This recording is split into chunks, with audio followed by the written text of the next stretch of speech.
Quelle audience pour le retour de Masked Singer.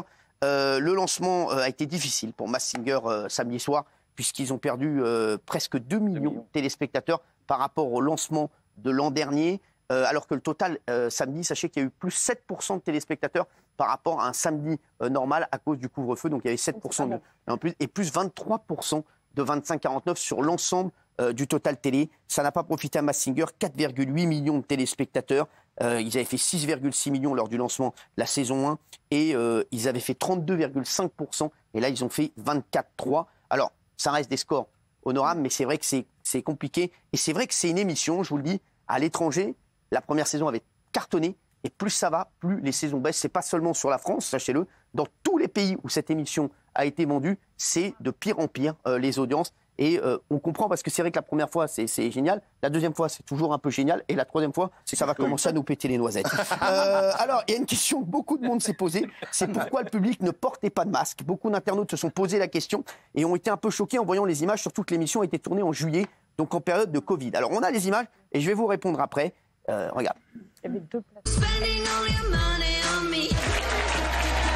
Les enquêteurs, est-ce que vous avez un dernier prono, les copains, avant que notre bouche rejoigne sa tanière? Oui.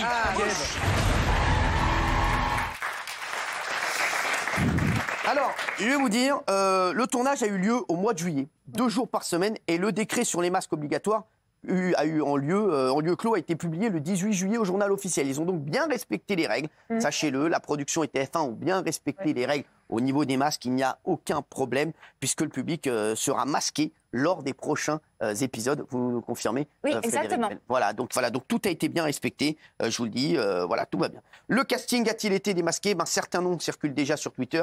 Une prestation qui a fait beaucoup parler, c'est celle des perroquets. Alors, tout le monde sur les réseaux sociaux en est sûr, il s'agit des frères Bogdanov, des jumeaux avec des mentons, parce que le costume du perroquet, il faut le porter.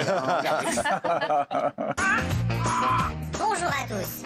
Bonjour à tous. Nous sommes ravis d'être ici avec vous. Quand on chante sur scène ou à la télé, on ne chante pas qu'en français. Il faut savoir s'ouvrir à l'international. Rien n'est loin dans le temps. La musique, comme les modes, tout est cyclique.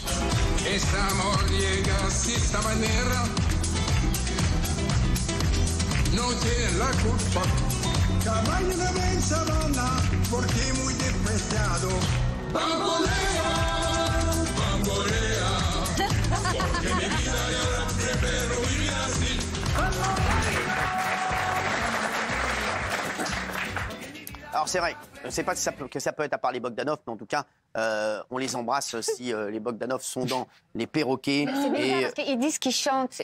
Ils disent qu'ils chantent dans des pays, donc c'est pas les Bogdanov. Ah, mais non, c'est eux. Ils chantent, c'est Ah oui, c'est sûr. Ouais. Même dans la voix, on les reconnaît, bien sûr.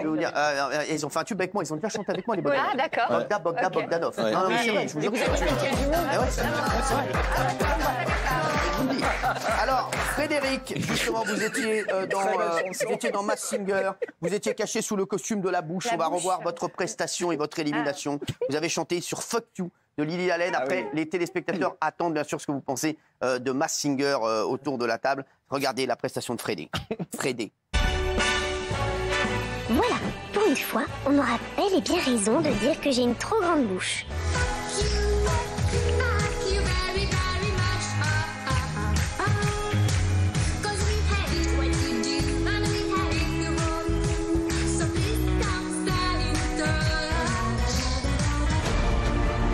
Attention, c'est maintenant. C'est Frédéric Bell.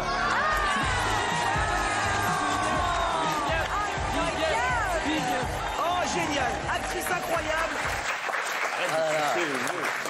Alors, Frédéric, pourquoi avoir accepté cette aventure? Eh bien, à des périodes improbables, on fait des choses parfois improbables. Je t'adore. Voilà, la réponse est folle. Non, mais c'est quoi? C'est bon. Ils m'ont appelé pendant le confinement, j'étais un peu en pyjama. J'ai fait quelques travaux que vous avez pu voir sur Instagram. Et ils m'ont proposé de travailler des chansons avec les arrangeurs de Johnny, etc. Travailler. Moi, je me suis... Alors, la bouche, on a décidé après de... Je suis étonné de vous voir dans Masked Singer, Frédéric. Mais moi aussi. Non, mais c'est vrai parce que vous êtes quand même... Je vous dis, vous êtes une actrice quand même. Ah, mais il n'y a pas de quand même. C'est-à-dire que moi, je suis une artiste. Ah oui, c'est ça. Chanter, j'adore. Me déguiser, j'adore. Et la bouche, elle a elle a une histoire. Mais vous n'êtes pas dit, mine de rien, je vais me retrouver avec un casting. Bon, c'est pas l'année dernière. J'en ai rien à foutre. Moi, tu sais, c'est beau de dire ça. Moi, j'ai commencé à la télé avec la Minute Blonde. On m'a dit, tu ne feras jamais de cinéma. Après, j'ai fait du cinéma. Ah, tu fais de la comédie, tu feras jamais de cinéma d'auteur. Après, j'ai fait du cinéma d'auteur avec Mouret. Ah, mais là, c'est bon, tu fais du cinéma d'auteur, tu feras plus jamais de comédie. Après, ah, bah, tu fais de la pub. Il y a toujours un truc. Donc, moi, je dis, ça fait 20 ans que je tourne, j'ai la carte. J'ai une carte blanche où je peux faire ce que je veux. Là, me déguiser, chanter, alors que pendant le confinement, j'étais en manque de caméra, j'étais en manque de travail, j'avais envie de... En manque de sous aussi bah, évidemment, il y a toujours... Faut dire la vérité, c'est bien payé, Mask Singer. J'ai plusieurs projets qui se sont Bien annulés. sûr, c'est normal, mais on comprend tout à fait. Et j'ai acheté une maison. Tout à fait. Vous avez acheté une maison, mais voilà, dans laquelle je fais des très magnifiques travaux. Mais voilà, combien on est payé pour Mask Singer? Hein, mais ça, je n'ai pas le droit de le dire, c'est contractuel. À peu près, ouais, bon, on le sait à peu près ici. En fait, personne n'est payé pareil, je crois. D'accord, c'est ça. Il y a beaucoup de gens qui ont dit, ils ont fait sortir Frédéric Bell et Laure Manodou, on va voir son élimination, parce que c'était, c'est le plus classe dans le casting. C'est pas dit, parce que je crois qu'ils ont une star internationale. Oui, on attend de la voir. Ils ont une star internationale. Oui, je sais, on sait tout ce qui c'est. On va pas le dire. Ah bon, c'est qui? C'est qui? Moi, j'ai vu personne. J'avais des cagoules, j'ai vu personne. Non, mais je vous le dis, je vous le dis, on sait tout ce qui c'est. Mais on va pas le dire parce qu'on veut pas se spoiler. Pas le dire. Regardez Laure Manodou. C'est oui ou bien c'est non. C'est oui ou bien c'est non. La première personnalité à se démasquer ce soir, c'est le loup.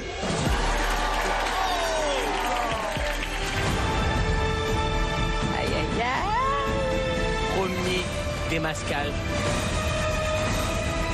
Attention, c'est maintenant. Oh, c'est Laure Manodou. Laure Manodou, la plus grande nageuse française, triple championne olympique, mais c'est fou. C'est fou. Alors, les chéris, vous allez nous dire ce que vous pensez de Mask Singer. Moi, la vérité, j'aime beaucoup Camille et j'adore le jury. C'est tous des potes. En fait, j'ai que des potes dans cette émission, mais l'émission, je la comprends pas. Qu'est-ce que t'aimes pas? Non, mais je comprends pas. Ça ne m'intéresse pas du tout. Je vous dis la vérité, je comprends pas comment on peut s'intéresser à Mask Singer. En fait, voir des costumes en train de chanter comme ça pendant 2 heures. J'ai l'impression d'être à la... Non, mais c'est là... C'est un... Je sais pas, peut-être je suis passé à côté, moi. Et peut-être que t'es pas... Je suis pas costume. C'est pas costume. Et les enfants adorent. Je l'ai fait parce que mes nièces, c'est leur émission préférée.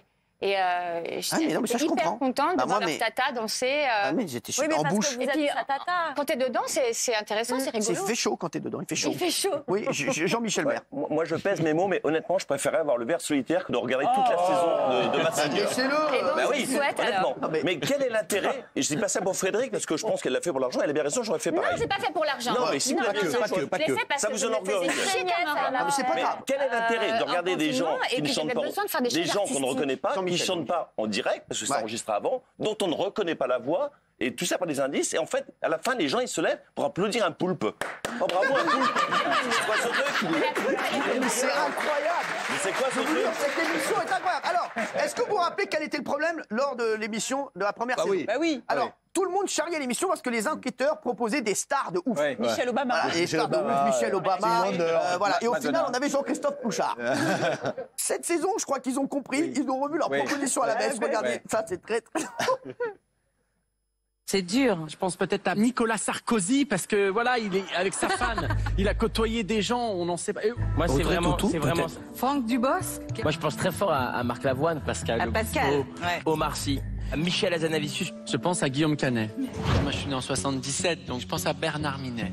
Bernard Minet. Ah ouais. Bah, moi, je pense à Jackie. Vincent Lagaffe. Anthony Dupré aussi. Armel. Marlène Jobert. Patrick Jouvet. Laurent Ournac. La Rousseau. Lola Dubini. Ils se sont dit, bon, voilà. Il y a un membre du jury qui m'a dit, je lui ai dit, il est bien le casting de la saison 2. Mais je t'ai aimé la saison 1, je ne sais pas. Oui. Moi, ce qui me gêne beaucoup, c'est que j'ai encore une fois l'impression qu'on dupe les gens. Alors, je ne sais pas si Frédéric... Non, là, je ne suis pas d'accord là-dessus, mais bon. À quel niveau? Alors, je vais vous le dire. Quand les membres du jury prononcent les noms, comme par hasard, ils citent Laure Manodou très vite, et vous, Frédéric Bell, Kev Adams vous cite à la fin. Je voudrais rajouter Frédéric Bell. Alors, selon mes informations, c'est quand même très prévu à l'avance. Vous faites un tout petit peu semblant à la fin. Oh là, je suis déçu de sortir. Mais selon mes informations, il y a des disponibilités des uns et des autres. c'est un peu encore une fois comme sur certaines émissions de TF1, c'est-à-dire qu'en fonction du calendrier des uns et des autres, on les fait sortir au bout de 1 ou de 2 émissions. Ça, j'ai pas l'information. Et donc, en fait, elle n'a pas ça, Frédéric. Hein. Bon, et donc, en fait, le vote. Ouais, il y a le public, le jury. Ouais, le public est dans la. Regardez-moi, si je fais voter le public, je peux en faire sortir un tout de suite. Ah, voilà, donc pour moi, c'est organisé. Votez pour la personne qui a la plus grosse poitrine. Voilà. Ça me gêne. Très vite, allez très vite. Le vrai problème, c'est que déjà, on ne vote pas, on n'est pas impliqué dans l'émission. Donc déjà, c'est chiant de voir les mecs en masque, un poulpe ou un. Et on peut même pas intervenir sur l'émission. Donc tout est fait par avance et ça n'est pas intéressant, honnêtement.